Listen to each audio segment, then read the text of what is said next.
Today we are Today we are introducing Onadein. He is the CEO and president of the Jacquard Design Consultancy Group and Tayo Originals Decorative Fabrics. And then we should introduce ourselves, is right? Yes, ma'am. So hi, my name is Emma McCoy. I'm a senior fashion merchandising and management major with a minor in textile design, and my pronouns are they, them, and theirs. I can go next. I'm the other presenter. My name is Sinead Cahill. I'm a weaver in the Master's of Textile Design program. And I'm the last presenter. My name is Julia Foster. I am a senior in the textile design program. So a brief introduction, Onadein is a graduate from Philadelphia University in textile design and science and has over 30 years of industry experience. Over the course of his career, he has held the title of stylist, design director, and vice president. Today, he is CEO and president of Jacquard Design Consultancy Group and Tayo Originals Decorative Fabrics. Tayo is a talented designer and industry leader in textiles and is known for his bold graphic prints and bright colors. Tayo is recognized as a global leader and designer and has worked with all the top textile companies. We look forward to hearing his input on the ever-evolving textile industry and how he has transformed along with it. Oh, wonderful. So you could stop sharing and then we'll save our questions after the presentation. So yes, please join me in welcoming. Yes, Tayo, thank you so much for being here. Thank you. Thank you. So I will hand it over to you. The floor is yours. So once again, please let me know when you need me to share the screen. Okay. Thank you so very much, Nyoka, for giving me the opportunity and the platform to come and tell you all the journey that I've taken over the years in this very noble profession.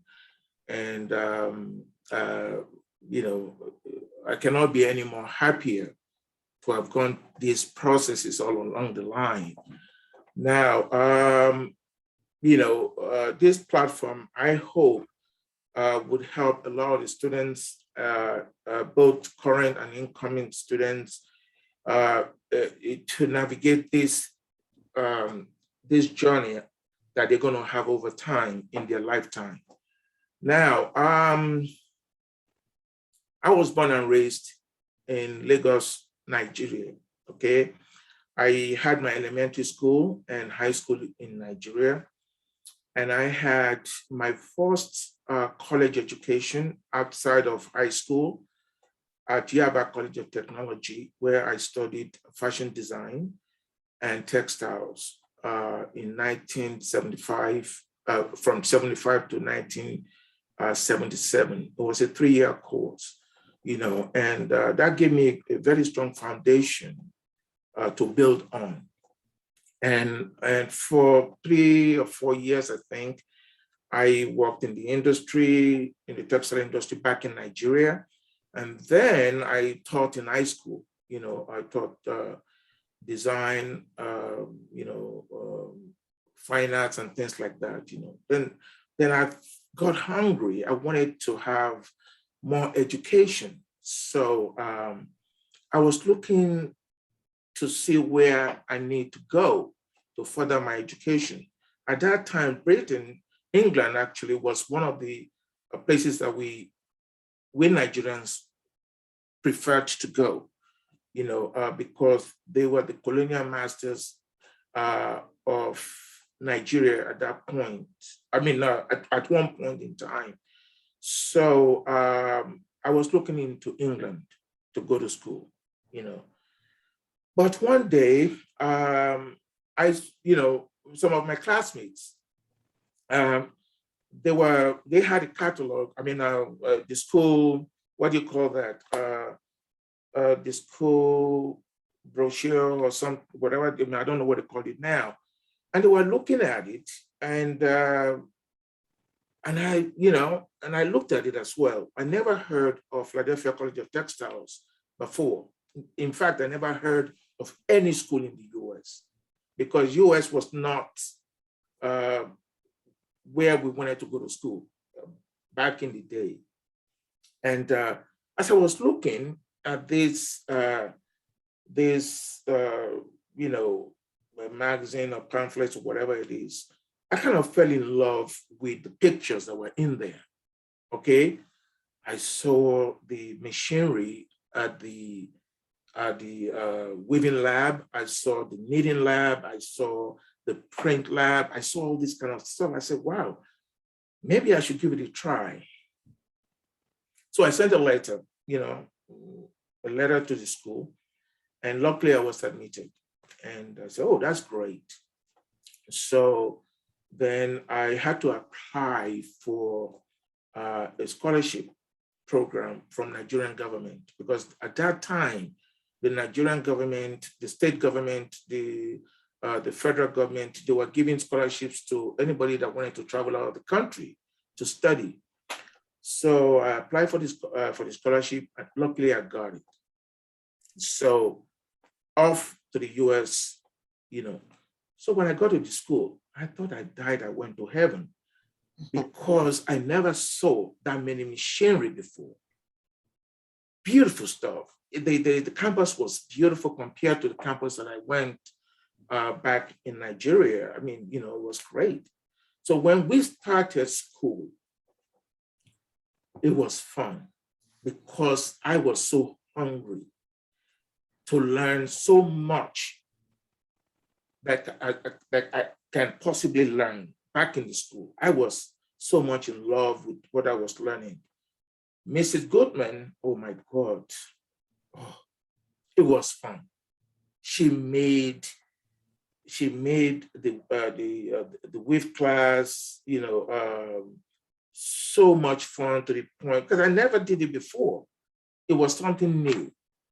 So I always did it. I always do more than I needed to do. And over time, you know, I would spend time in the weaving lab. I was in the print lab, in knitting lab. I just, you know, because I wanted so much information in my head. So my first year was good. Second year was a little challenging. And because now we started to do chemistry this, chemistry that, and those are the things that I ran away from when I was in high school. Now I had to do it. So I started to think about maybe going to RISD, you know, and so I went to my advisor at that time, Professor Zeglin. I said, I want to transfer to RISD. And he said, why? I said, because, you know, I thought I was coming to a school that would be more artistic inclined, but it's getting, you know, too scientific and too, you know, engineering or whatever for me. And then he looked at me and called, I think he called Mrs. Goodman, because their offices were next to one another at that time. And he said, why would you come all the way from Africa here and quit? He said, whatever you need by way of support, we'll give it to you. He said, ask questions, whatever you need, we'll be there for you. And that, I never heard that kind of word before, not from the school that I went back in Nigeria. Never heard it. So that kind of calmed me down some. So, so each time I needed some information, I needed help, whatever, they were always there. But they opened a door. They opened a door that it became a bigger problem, because in Mr. Zeglin's classes and Mrs. Goodman classes, I asked so many questions, so many. It got to the point, I think Sarah probably would remember this. I would just, every time, excuse me, sir, excuse me, sir, excuse me, sir. It got to a point, a girl got up and said, Tayo, shut up. You asked too many questions. And Professor Zeglin said, no, let him ask. And he just answered my questions each time. And so along the line, I started to feel more comfortable with the environment, with the classes, and things like that. So then when we got into a class, Professor Griffin, he was teaching weaving 2. And almost every student was talking about this professor. It's not good, it's not this, it doesn't have patience, it doesn't. So I had issues also in that class. So I went to Professor Zekler and I said, look, other professors said if I have challenges, I need to talk to them. So I went to him. He said, Tayo, anytime come to my office. My door is open. So I went in there. And this man taught me a lot of things that I still remember up to today, that I still use in my field. So he taught me a lot about double cloth, about weave construction, about all these things, So luckily, I graduated from the school.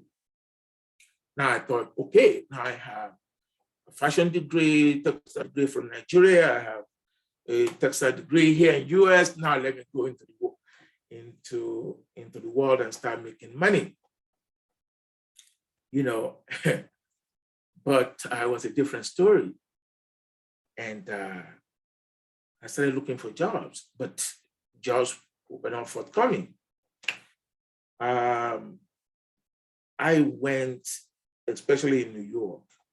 I don't know if Marshall and Sarah still remember, there was a building, I think it's on Broad Street. I think it's 275 Broad Street or 279. I don't remember anymore. It was a textile building and it was very tall, and I went one day into that building. I went to every floor, every floor that has textile offices. I looked for a job. I went in there. Oh, no job. We don't have room. We don't have this. Gosh, it was crazy. So, but I never gave up because I just didn't know how. I didn't know how to give up. I just kept on going. So one day, a company, Orinoco Mills, their designers, they had 2 designers. They came to Philadelphia Textiles and they interviewed students. So they interviewed me. They looked at my portfolio. Oh, this is great. This is lovely. We'd like for you to come and work for us in New York. I didn't know anything about Orinoco, nothing. So I was excited and I thought I was going to get a job. 2 weeks, nothing. Gosh. So one day, and at that time, after I had graduated, for 2.5 years, going on 3 years, I had to do something to make a living, right? So I was driving taxi in Philadelphia. I was driving taxi, yellow cab. And so I went to places in Philadelphia, some companies in Kensington area, because at that time they had textile mills there. And I would ask, okay, do you have an opening? They would say no. So one day I was driving and I just parked my car, my taxi, close to the Philadelphia Inquirer building downtown. I just parked in there and something pushed me. Something I never did this before. Something pushed me to buy the Philadelphia Inquirer. I bought it. I sat in my cab and I was just looking at the job, section, and things. Then I saw an advert. It was a blind advert in there. They didn't say which company, they didn't say anything. But you send in your resume into that blind advert, it has a number. And I said, it wouldn't hurt, but let me do it anyway. They were looking for a jacket analyst. I didn't even know what it was. I knew I studied jacket in school. I didn't know what a jacket analyst was. I just sent my resume. I just sent it anyway. 2 weeks later, I got a phone call, a recorded message from Orinoco Mills. the manager, the plant manager there, but it wasn't from New York office, because the New York office had told me they decided not to hire anybody. But the York, Pennsylvania factory now called me, the plant manager. He said, we'd like for you to come for an interview. So I called him back. He said, when do you have time to come back? I said, can I come now? Of course, I didn't know where York, Pennsylvania was. I thought York, Pennsylvania was around the corner. But later I found out it was about 120 miles away from Philly. I'm like, gosh. So the guy said, no. Think about it. Let me know when you can come. So I called him this second day. I said, okay, what about next week? He said, fine, come next week. Now, this is the problem. When I came to the US, I had a suit. I came with a suit, right? I was very skinny. I think I weighed 147 pounds. After eating cheeseburger, KFC, and all these things almost every day, I ballooned. The suit would not work for me anymore. So I didn't have a suit to wear. And so I spoke to my friend. I said, look, I'm going for an interview. And he goes, oh, I can give you a suit that I have. I said, that's great. He loaned me his suit. Okay. Now I need a shirt and I need a tie. And I mean, a dress shirt. So I went to Gimbals. I'm sure all the ladies there now remember Gimbals. And I went to Gimbals. The price of the shirt was very high. But luckily somebody told me to go to where they were having the sales. I went in there, it was $6. I think it was $6.99 or something. I bought a short sleeve, 100% polyester white shirt, and I needed a tie. So, but I couldn't afford to buy a tie over there. So I went to Frontal Market, and they were selling Frontal Market 3 ties for $5.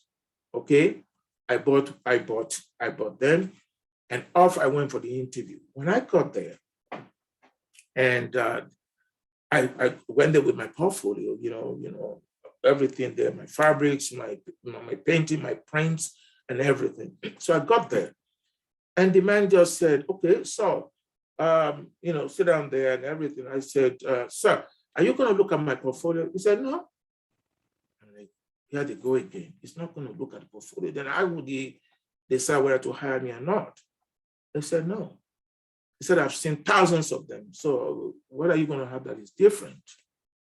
So eventually, I begged him, he wouldn't look at it. He wouldn't look at it. But before the end of the interview, after he spoken to me, asked me questions on there, and I looked at the wall, there were 3 pictures there. I thought they were photographs, but they were jacquard woven pictures. And I never saw that before. Colorful, beautiful. And I said, wow, those are nice pictures. He said, no. He said, they are not pictures. He said, they are jacquard woven fabrics. And something came out of my mouth. I said, sir, can you teach me how to do that? Then he looked at me. He said, you want to learn how to do that? I said, yes, sir, I want to learn how to do that. Then he looked at me. He said, okay, I'll teach you how to do it. That was it. That was what got me in the door. However, it still did not tell me whether I was hired or not, but already felt comfortable that, oh, maybe this guy is, it's going to be a serious guy. So he said, come back. We'll send you, we'll call you for second interview in 2 weeks. So 2 weeks came, he never called. I said, oh my God, So I called him. He said, oh, I'm so sorry. We were just having a changeover from Orinoco to Langenthal. Langenthal was the company that bought Orinoco back then. He said, we are doing a changeover. He said, so what we'd like for you to do is give me a few days, and I would let you know when to come. A few days came, he called me, he said, come on over. So I went in there. And this time I pressured him to look at my portfolio again. And he finally looked at it. And he said, oh, it's nice, it's nice, it's nice. And he said, by the way, how much do you want as salary? I said to him, don't pay me, because I just wanted to get in. For almost 3 years, I looked for a job I couldn't get. I said, don't pay me. But what I would like for you to do is give me food money, pay my rent, maybe healthcare, and money for gas for my car. And he looked at me. He said, so we don't do that in America. He said, we don't do that here. We have to pay you. And he said, so tell me, what do you want? I was too scared to tell him because I didn't know. I didn't know where to begin.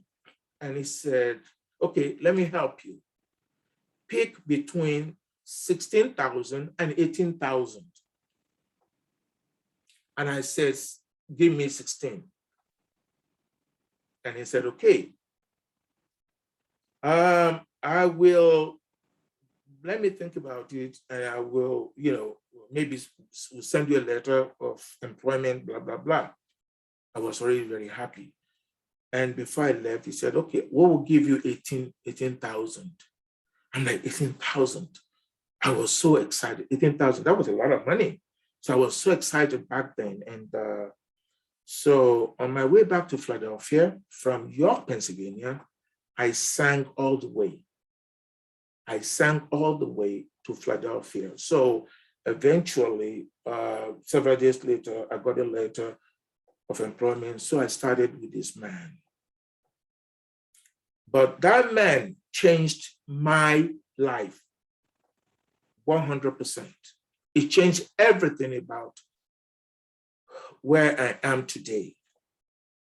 He had that impact on my life. That one man, Vince Coughlin, the guy is passed on now, but it made a difference in my life. He gave me my first break into the industry. Without him, I don't know where I will be. Talent is one thing. Education is another. But having your first break is a big part of the whole stuff, and also having a good mentor. So this guy trained me, gave me so much information, so much knowledge in a span of 1 year.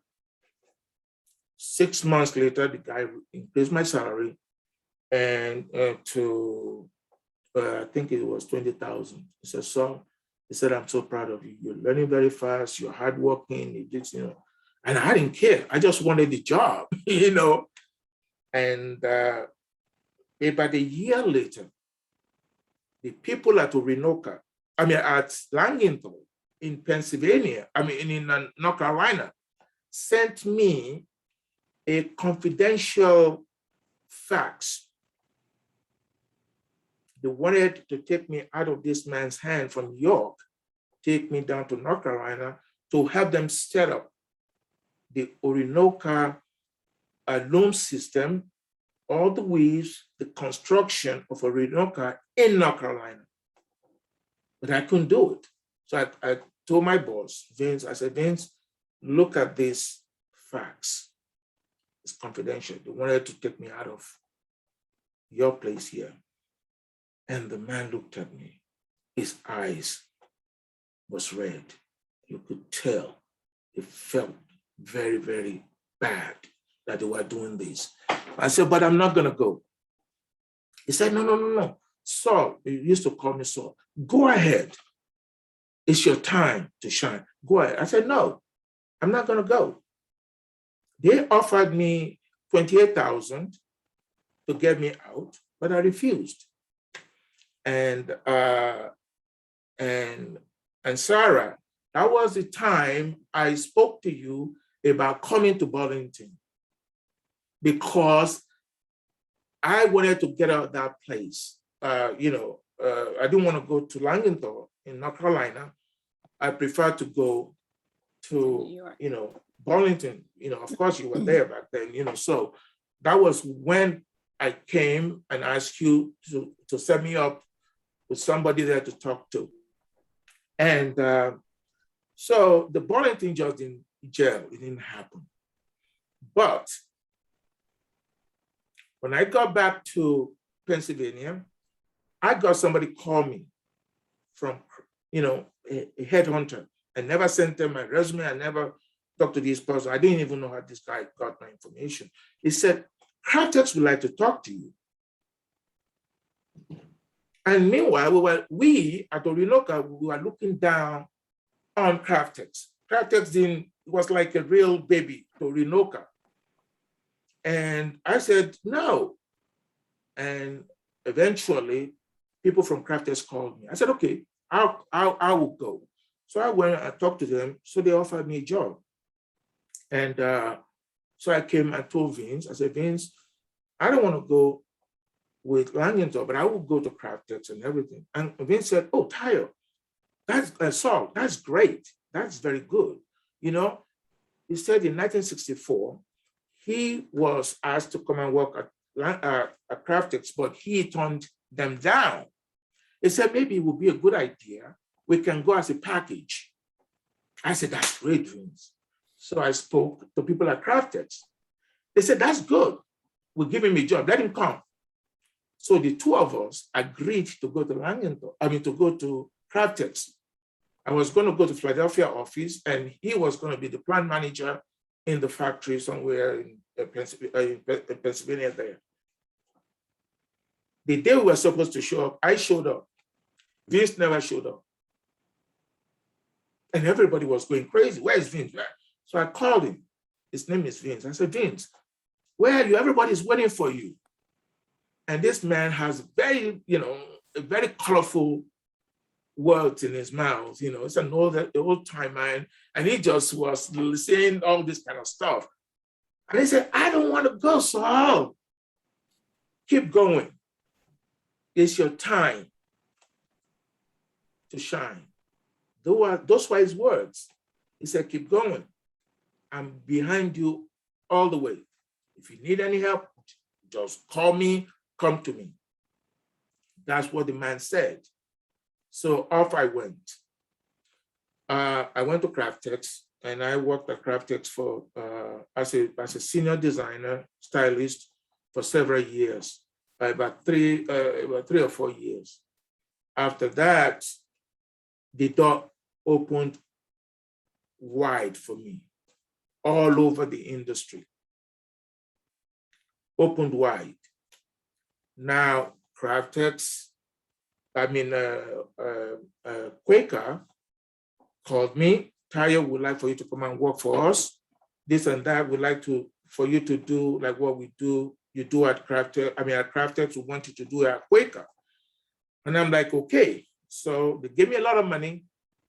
Money wasn't the driving force for me. It wasn't the issue, but I just enjoyed the challenges. So I went to Quaker. And when I got to Quaker, I saw the products they were doing. It was really not that great. So I started creating products in line with with Craftex and Orinoco looks, which was very decorative, very high-end and things. And that changed Quaker. It changed Quaker's image. And then that's how we started the Whitaker line. That's the beginning of Whitaker line.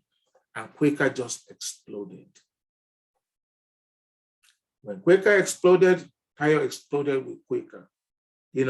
Everybody now, Cobb, Richloom, Valdez, Crown Jackers, all these Mastercraft, Burlington in North Carolina, Cobb, all of them now were going after Tayo. They were giving me a lot of money, come and this. But eventually, I chose to go to Burlington. So I worked at Burlington as a VP of design, for I don't know, 3 or 4 years. I don't remember. So after I finished there, then I have Valdez, I have all these people, they also came. And the funny thing about this is for years, I was the one chasing these companies to get a job. I was the one. But now the companies now are chasing me to come and work for them, you know? And that put me in a very, very good situation because with all these companies, I never went to a company, number one, because of money. I never did. Okay, the money was good, but I always went to companies when I know I could, where I know I could make an impact.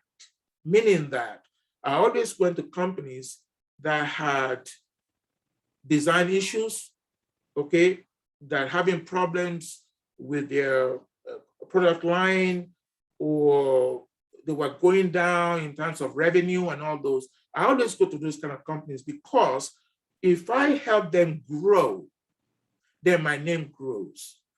Then I make more money, I make more impact in that kind of environment. And that worked perfectly well for me. So I went, to Burlington. It was great. Then, for years I resisted China, because at that time Chinese companies were beginning to, come to America and things. But and American companies were beginning to go to China also. But I resisted going to China. I never wanted to because I just thought, why do we need to go to China? But eventually, China came to me, and so my first foray to China was with a company called American Century. The owner was based in North Carolina. The guy called me and said, Tayo, can you come and help us, please? We need for you to help us do what you do in other companies. Because we only copy people, but we want original designs and things like that. And so I worked there. But in about a year, I felt terrible because they were just, they have this idea that you have to copy, and I said, no, you don't have to copy. We have to create original products. So I left the company. Then JLA Fabric, not JLA, E&E textile company.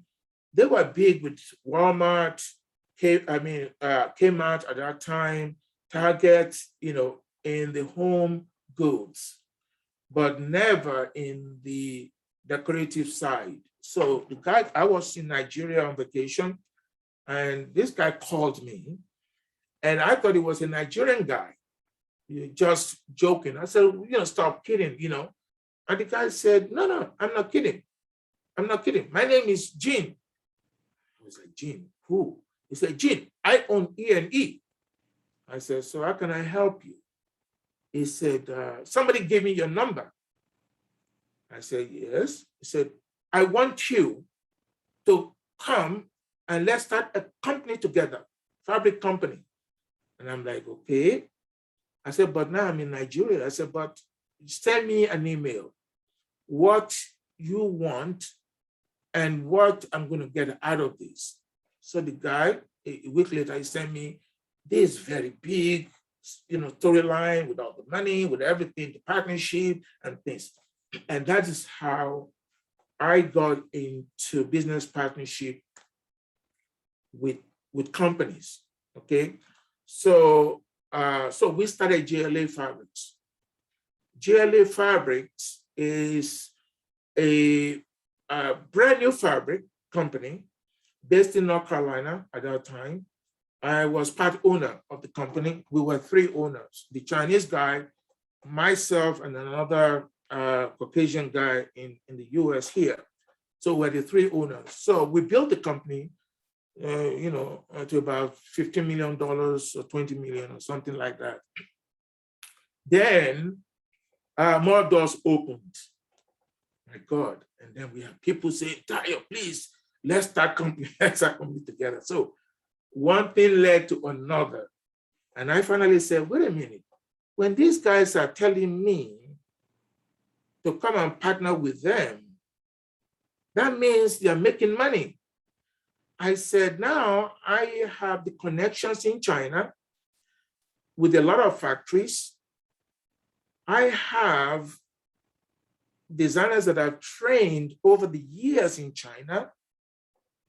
And I mean, like, you know, with guys, they are not creative at all. I still do the creativity and all those, and the weave constructions, I still do all those.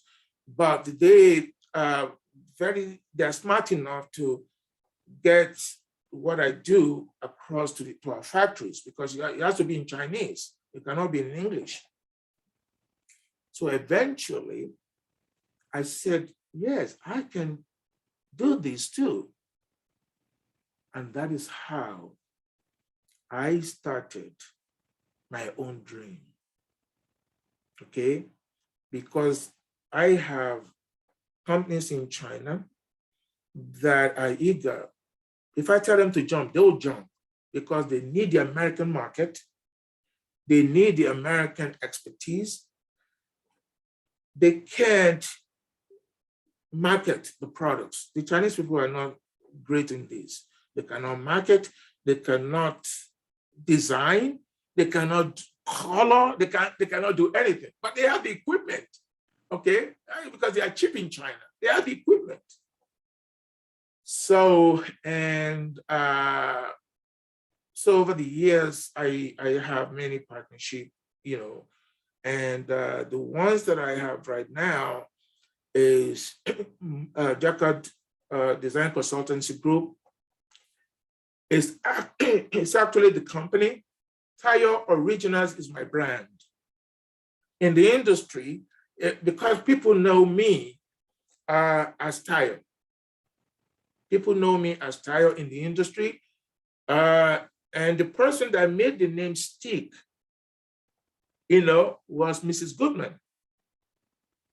Mrs. Goodman. I used to use Solomon because Solomon was my first name. And one day Mrs. Goodman said, Tayo, why do you want Solomon?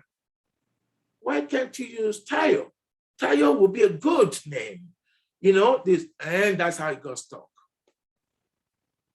And everybody in the industry, if you say Solomon, nobody cares. Say Tayo. Oh yes, Tayo this, Tayo this, Tayo this. So that the opportunities and the door is wide open for me in this country. I never, since the time I asked you, Sarah, to let me talk to the guys at Burlington, I never looked for a job. Never. My first 3 years that I was looking for a job, really, I mean, God is so good to me, okay? Because that 3 years taught me a lot of lessons, to the point where God said, you've gone through enough trouble and enough pain. So the door got opened for me. Even to now, there are so many people that ask me, Tayo, can we collaborate? And I say, I don't have enough time. I don't, because Nyoka, like I told you, my time in the US here, there are 2 times I have.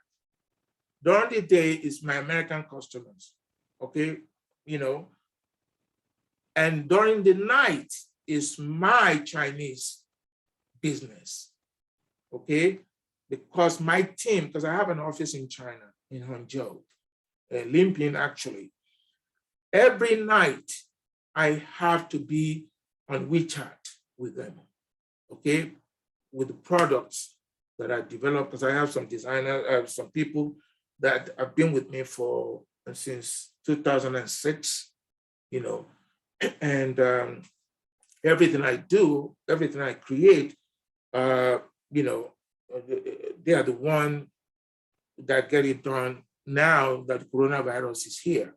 But normally I travel to China probably about 4 times a year. Now that I have my own business, before I used to go there 8 times a year, you know, but now I go there 4 times. From the design aspect to the production, I handle everything because you have to. If you don't, you're gonna be shocked.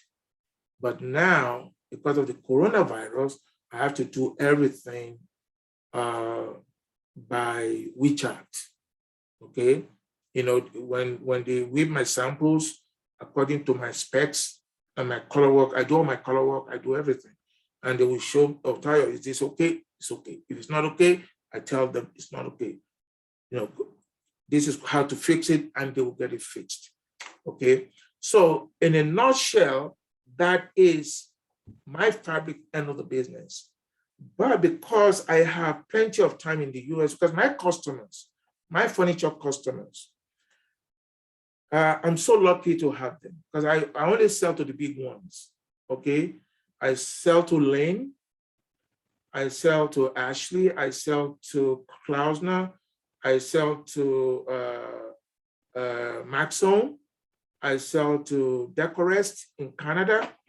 And these are high volume customers. A lot of customers in North Carolina, in Hickory and everything, they want to buy my fabrics, but I can't do business with them because they order 50 yards, they order 200 yards. What am I going to do with that? It's not worth it for me. And plus I have to have a warehouse here. But the customers that I deal with, they buy my goods by the container out of China. They move it here by themselves, and they make their furniture and they sell worldwide. Now, there are some of my customers like Lane. They buy my goods in China. We ship the goods to Vietnam for them. They make their furniture and they will ship it in containers to the US to sell at retail. For me, I do nothing but just create and dream. Okay, so that's the fun part. I do nothing. I dream design. I dream, colors and things. And it's far cry from what I did when I was corporate VP. I know the two of you know this. I mean, it was hell. I mean, you have to deal with designers, you have to deal with that stress, you have to deal with this, you have to, but all those is out of the door.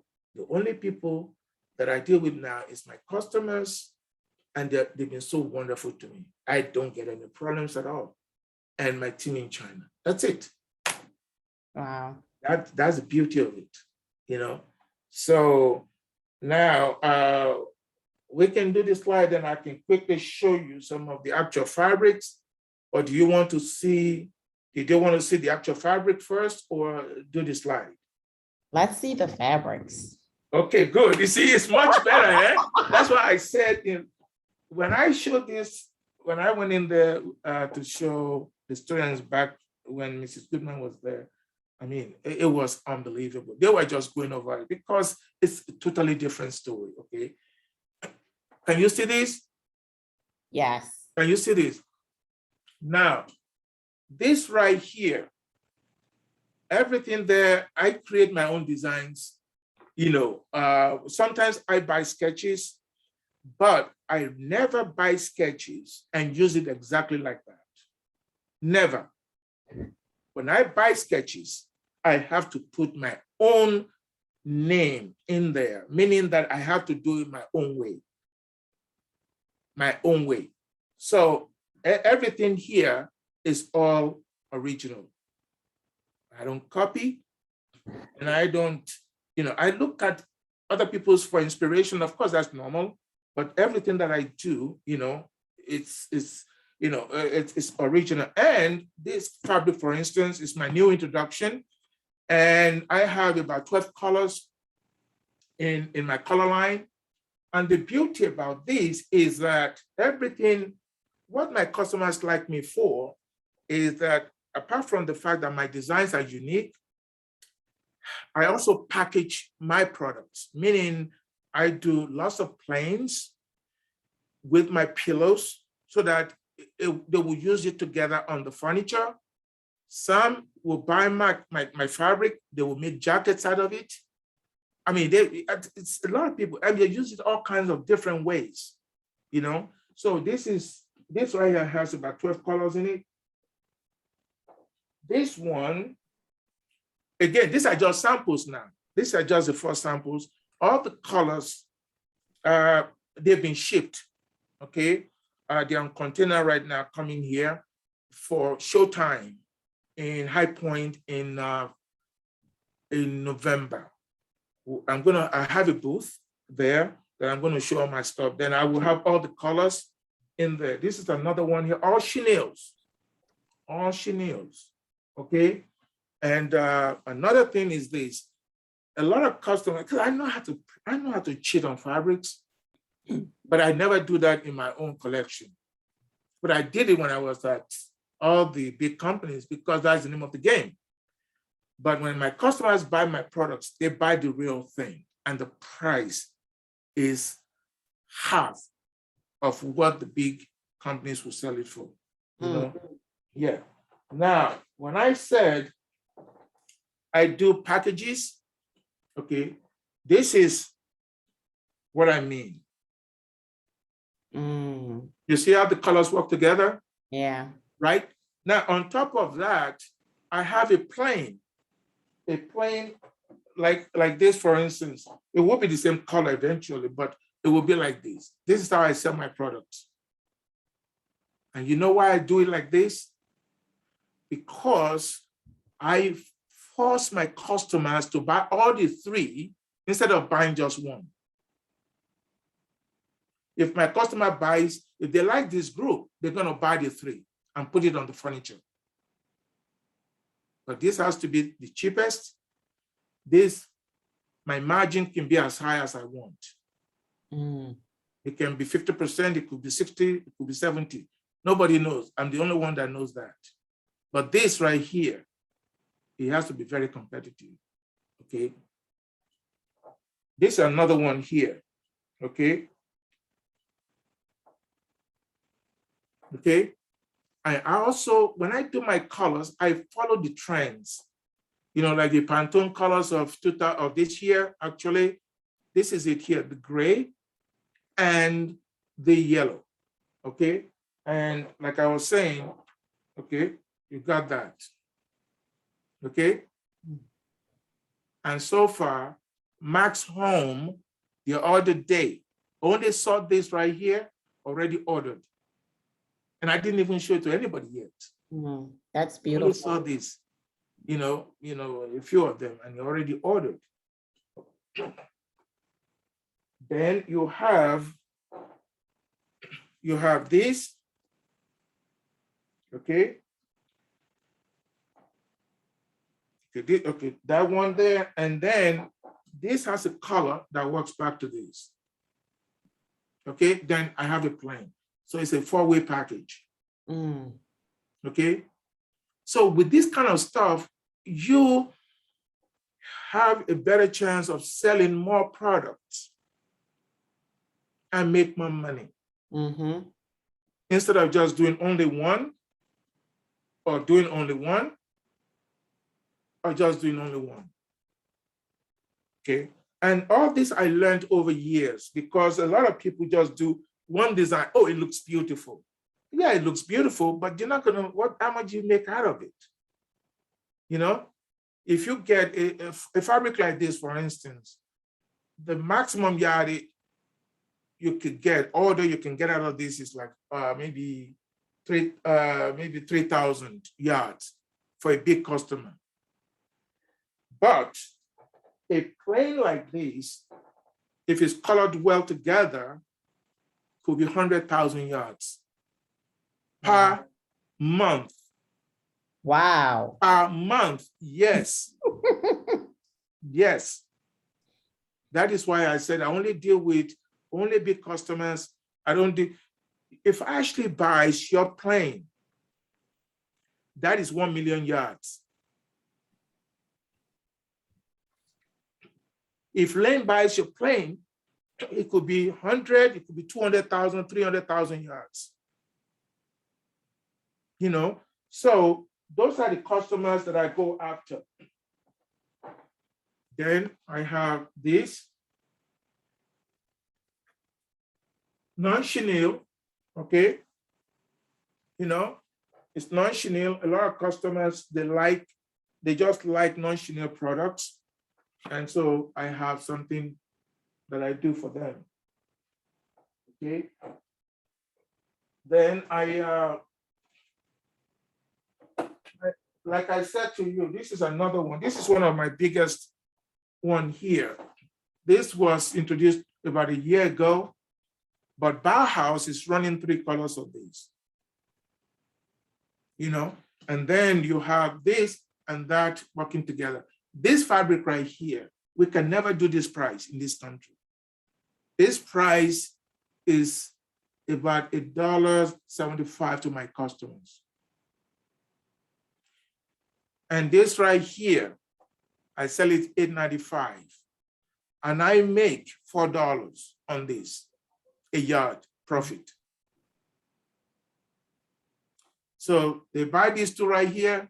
If they buy, if they make 1,000 furnitures, that means a lot of yardage of this is going to follow with this. Okay. So a lot of the things that I do, I plan it a lot, even though I don't, you know, that's another one here. And these are the colors here. But at showtime is when you see the beauty of all these, okay? Because they're all gonna be hung on the wall and things like that, you know? So. Oh my gosh, Tayo, I don't want to stop you. Yeah, I was okay. so enthralled, which I lost track of the time. It's okay.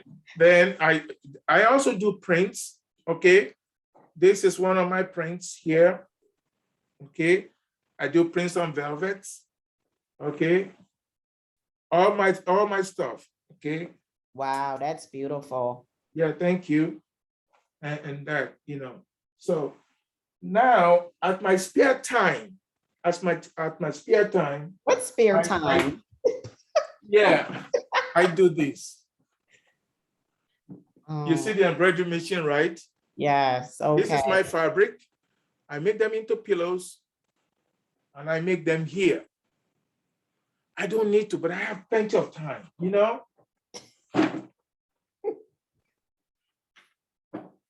I have plenty of time. You're just in playland over there, Tayo. It's the same way, honestly, it's fun for me. The same way I do it here, the same in China. For me, I mean, people in China look at me and say, Tayo, you are very crazy. Do you rest? I said, no, because I enjoy what I do, you know? So in a nutshell, that is basically what I do. And then you have one of my prints, you know? Okay, in many different colors. Okay, so it's, and this, Sarah, you remember that we had a print class with Mrs. Joy Story, right? Right? Yes. Okay, this is the results of that. Yeah. She instilled that love of print too. Yes. Everyone. Exactly. So I was able to take that knowledge and everything and apply into what I do today. Nobody, whether in China or US here, do everything without me signing off on it. You know, I do on this computer here. Okay, that's my design computer. You know, the whole thing here. I do all my design work here. You know, sometimes 18 hours a day, 16 hours a day. Whenever the idea comes, I sit down and do it. You know, and it's fun. It's fun. So you can show the what do you call it now? If you want, you can show the Slide. Please. We're almost out of time, and not almost, we are. And Okay. it was so good. I didn't want to interrupt you. Oh, but it's okay, I it's know okay, it's okay, it's okay, it's okay. Then that let's I go know to the the, textile students, I'm certain they have a couple of questions, and I okay, let them wanted, go to the question. You can share the thing with them later, let them see. yes, I will post the images of tile being in the factories in China. We had so much more to show you. Mhm. So that's why we have to have him back on campus. Okay, yeah, they need to know that the whole world is wide open to them. It's wide open to you. The whole world. Don't look at it like say, oh, I'm just gonna stay in this one hole. No, the whole world, they need your talent, your creativity, your knowledge everywhere. Everywhere. And you don't even have to leave your house to do it if you choose to. And if you want to travel the world, it's there for you. Okay? So let them ask questions. Oh, that was beautiful. Ms. Cahill, would you like to ask a couple of your questions before we completely lose everyone? Because I know some may have dinner class, other responsibilities. Go for it. Sure. I just had a few quick questions just about, if Tayo could answer, just about, I guess just how supply chain was affected by the pandemic, and if him and his company and the companies he had to work with had to pivot or change anything to deal with kind of supply chain issues in the last 2 years. Very, very destructive. Very destructive. Because, like I said, most of my companies that I deal with are very big ones. Right now, for years, what they do is they buy my fabrics FOB China, and they ship it to US themselves and make it in their factories here. Some will ship some goods to Vietnam and they make furniture, and then they'll ship to US. But right now, it's a disaster. The price of container, 40-foot container, years ago used to be $2,500 a container.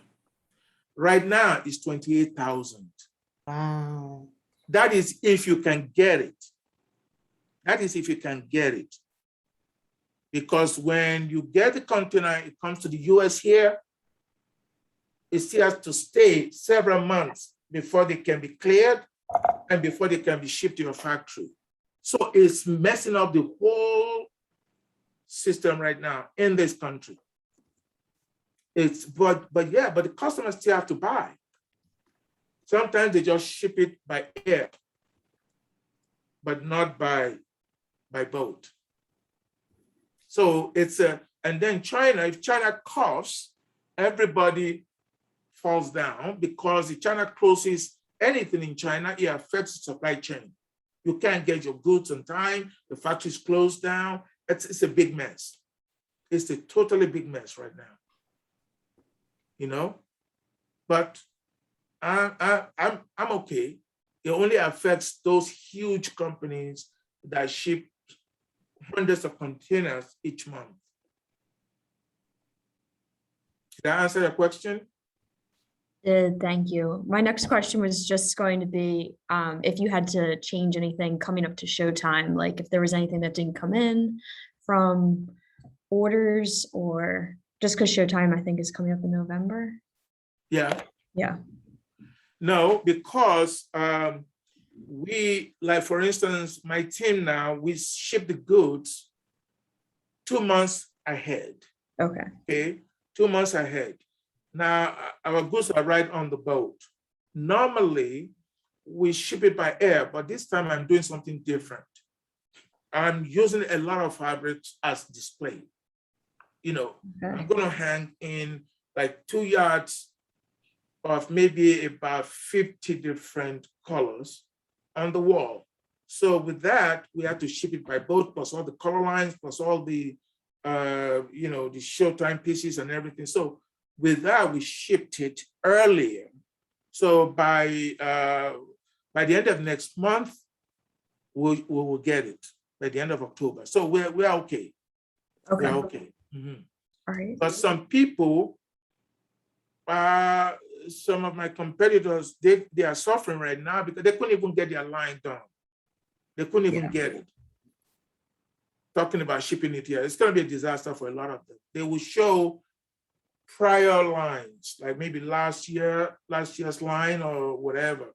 But everything I'm showing this time is all brand new. Great. And I have about 60 designs to show every season, 60 minimum. Wow. All right. Great. Thank you. You're welcome. So what I will do in the essence of time, send you the other questions from the students to make sure that we could get those answered for them. But this, oh, I'm sorry. Professor Han was asking, will this encourage some more US production in the future? Thought that was a great point. Say that again. Will this encourage some more US production in the future? What would encourage that? Anne, are you there? Yeah, well, you were talking about the issues with supply chain. And I was wondering if there's a future for textile manufacturing. Oh, it's already having a profound effect already. Mhm. Are you familiar with STI? Mhm. Right now, STI has more orders than they can ever handle. Because everybody, and Sunbrella, everybody, Valdez, everybody now is switching to domestic products, even though it's more higher, but it's better for them on the long run. There is no company right now that is in the US manufacturing fabrics that will say they don't have enough business. They have more than they can handle. I'm very happy for that, actually, because I think the Chinese have had a free ride for a long time. And I think we need to start rethinking, our priorities here, okay? We need to start thinking on how to do things here to keep this industry alive, Yeah, it's having a major impact. I mean, Valdez is happy, everybody is happy right now because they have a lot of business. Yeah. Mm-hmm. Thank you so much. This You're was welcome. excellent, excellent, excellent. Yeah. Bravo. I'm glad to be part of it. And if you have any questions, please feel free. And if you have time, I know some of the students have to go, but if any of you want to stay, and get any burning questions, he's a CEO. I know he's up for 18 hours a day, but while you have him, if there's any advice that you need, I'm willing to just stay on for a few more minutes to make sure that you will remain encouraged and you have time to speak to such a wonderful expert. And if they have time for showtime, please come and I will give you my booth number, because we have a lot of students from High Point University that always come, to see what we're doing and things, and we talk to them and things like that. So if you happen to be in North Carolina, please, for the show, just come anytime you want, okay? Thank you. Thanks for the invitation. Yeah, you're welcome. Anyone have any questions that you would, I was just going to say, I do have to run, but I want to say thank you so much for coming and speaking to us. I thought your story, through your industry process, was absolutely amazing and inspiring. So thank you so much. Thank you very much. I'm glad to share it because it's, a lot of people think things has to be rosy all the time, but it's not. But I would not change my journey for anything in the world. I will not change it because it taught me to be resilient and also never give up, So thank you very much. Yeah, thank you. You're welcome. Professor Wyatt, is it okay if someone from my class, if they had questions, if they could ask? I have, Absolutely.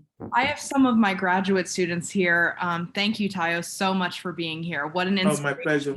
you My are, pleasure. your business. Thank you so much for sharing your experiences. Thank I you. actually have a young woman, Rosna, who I think could really benefit. Rosna, if you wanted to connect Okay. or ask a question just based on the research that she's doing. Okay. I don't know if she's there. There she is. There's my girl. I don't know if she has a question for you, or like if maybe you can just connect on LinkedIn and she could ask you a question later. But I think anything. I think I'll have a lot of questions with you since you're in a textile industry. My research right now with Dr. Z is somewhat located in fabric and textile production. So yeah, there are lots of questions. So I definitely will reach out to LinkedIn and then we'll have more questions about my research. Anytime. Okay. And another thing that I think I need to let you guys know here is in China, one thing I admire about Chinese people is that each time I go there, you have all this from School of Textiles and Design, from the industry, they always just come and clamor around me, you know, Tayo, show me, teach me. And very, very smart people, but they just don't know how to do things the way we do it here. So when they see me produce fabric, it kind of shocked them. What we take for granted here, you know, and they just want to learn, you know, and they would just come and grab me. Like last night, 2 hours, I was on WeChat trying to explain how to make a chenille yarn with a lurex.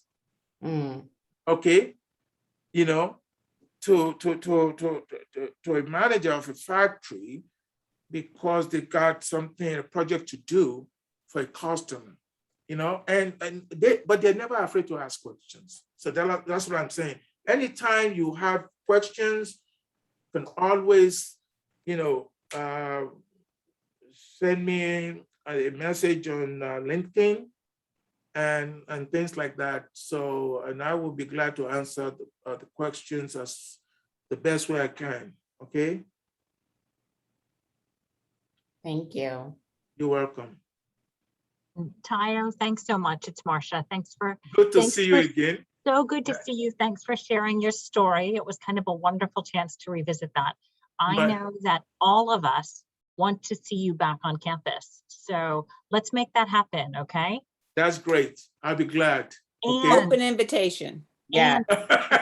And Tayo, I will do my best to get Professor Gutman on campus when you're on campus. Okay. I would love to talk to her again. I would love to talk to her again.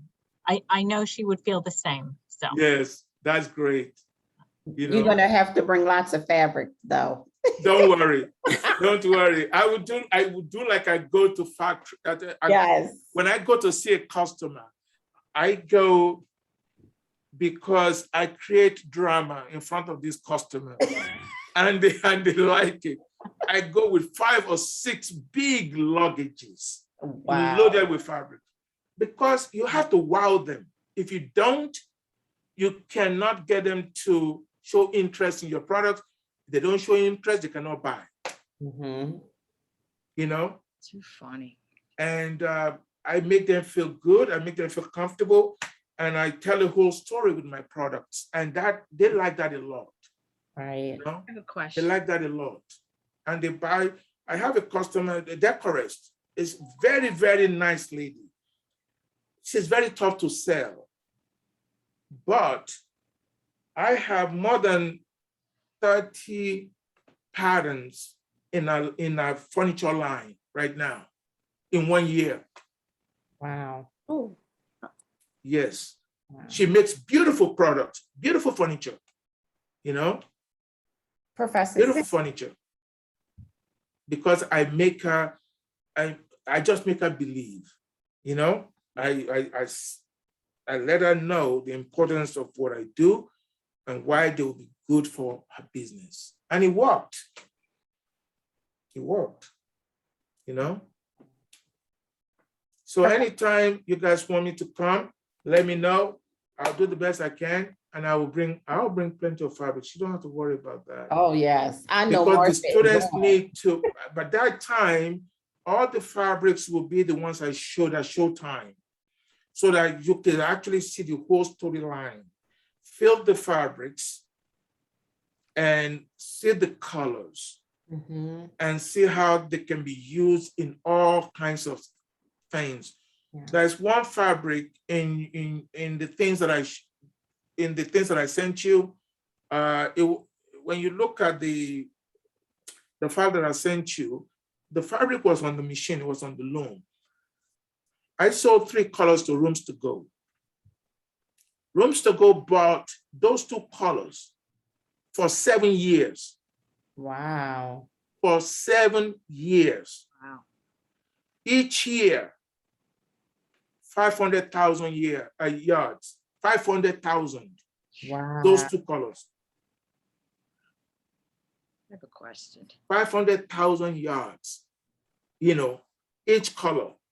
Wow. Amazing. Yes, you will see it in the thing that is right on the loom. You can't miss it. It's the most colorful fabric there. On one of the looms that that I sent, the picture that I sent you, and that is the beauty. I mean, when customer like your stuff and it's selling, you feel good. So if you could see the screen, I'll send this to everyone. That's good. Nice. I think the fabric is somewhere there. Let me show you. Keep going down. It's right on the loom. Yeah, it's right on the loom.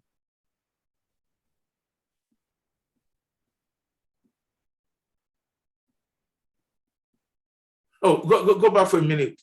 Yeah. Go back for a minute. You see that lady there?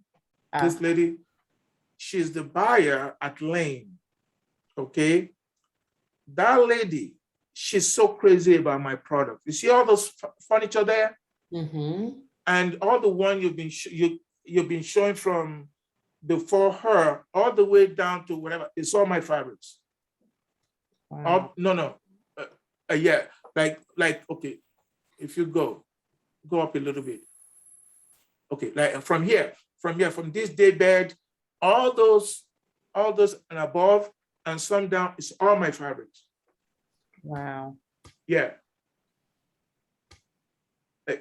Okay, yeah. She bought them, all those ones, all my fabrics. She's just crazy about what I do. Those are my team in China in the past. That's my partner, my business partner in China. Yeah. That was way back, years ago. That's a factory. When she started that factory, she only had 6 old looms, 6 old Chinese looms. After we started to do business together, in a span of 2 years, she now has the fastest loom out of Belgium. She has close to 25 to 30 now. Wow. That's a factory, the cleanest in Hangzhou. Yeah, this is the fabric. This is the fabric right here. No, go. Yeah, that's it right there. Wow, that's beautiful. Yes. And where I got that idea from? It was on a street walk in China. No color, no nothing. I just took the picture of it on the street, because in China you will see this kind of tiles, whatever. I took the picture. I came back to because I used to have an apartment in China, and I put colors in it, put construction, did colors and everything, boom, that hits. I didn't have to buy sketch.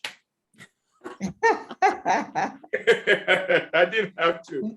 Now that is, see, that this loom right here, that's one of the factories. Yeah. This loom right here has, I think, about 36,000 ends hooks. Yeah. Because in China, dream it, you can get it. you know. And this is the building below is that's our office, and the factory is right behind. Beautiful. Wow. Amazing. Yeah. So all the fabric that is in there, everything I did for bedding, for my products used to go into beddings at Macy's. Used to go at like this one right here went into Macy's for years. You know, that's one of my designs that we made into beds. You know, also my design we made into beds. Everything that's all my stuff. Beautiful. Thank you. When do you sleep? That's a funny thing. I really I usually go to sleep at 3 o'clock because my conversation ends with China around 3. Then I can go to sleep. Wow. 3 hours. Impressive. Yeah. Very But for me, it's fun, really. I don't count it as work. When you love what you do, it's not work. Exactly. That's what it is. And not only that, when you love what you do for yourself, it's fun. All these designs you see here are mine, and I have revenue stream coming from them for as long as the customer buys and sells them. And you know what I think I'm the most impressed about is that it doesn't matter whether you're meeting the standards that people want from you. You're just following the beat of your own drum, and That's it. giving you inspiration, and it's creating something wonderful. Yes. That it's just the end result of all that. Yes. That's what impresses me the most about this whole presentation today. Thank you. Thank you. For me, it's a lot of fun, to be frank with you. It's a lot of fun. I mean, I not only the designs that I do for my fabric, I also do these. Okay. You know, yeah, it's all in my shop. I have it on my shop in Amazon. I have it on Etsy. You know, it's no work. There are no works at all. I mean, it's just fun. You know, all the designs I did at Cobb, Burlington Industries, Quaker, I don't own them. They are gone forever. But all this here are mine. Beautiful. Yeah, I can move it to another factory if I want. I can do it anywhere, anything I want. I own copyrights to all these. You know, so I cannot be any more happier, you know? Absolutely. You Yeah. deserve it. Thank you. Wonderful. Thank you so much. This was great. Yes. Thank Great you. presentation. And good to see you all again. Eh? And yes, I told excellent. you I'm going to come to Philadelphia one day. You And better. Marcia, we're going to, you know, I'm going to invite you all to dinner. Okay, how's that? We're going to go. Marcia, do you live in Philadelphia or outside? I live about an hour outside. Oh my God, where? I'm in Collegeville, Oh. so it's only 25 miles. Yeah. Oh. Okay. Yeah, because I'm not familiar. You know, okay, when I'm going to come, when I do come for this show, for whatever it is, I'll invite you all to dinner. How's that? We just Okay. would be so happy to have you back. So Yeah. Good. Yeah. I'll be glad to be back. Yeah. Okay. I'll be glad to come. Because I tell you, what Philadelphia did, you know, I mean, Philadelphia College of Textiles, because it's what's in my head. What that school did for me is priceless. Priceless.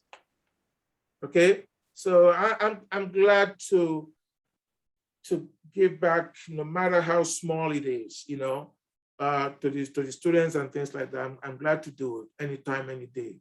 Okay. thank you. Okay. You're welcome. We know we need to let you get to the 27 other things you should be doing right at this No moment. trouble. Okay. All right. Thank you All so the very best. much. Take care. Thank you. Bye-bye.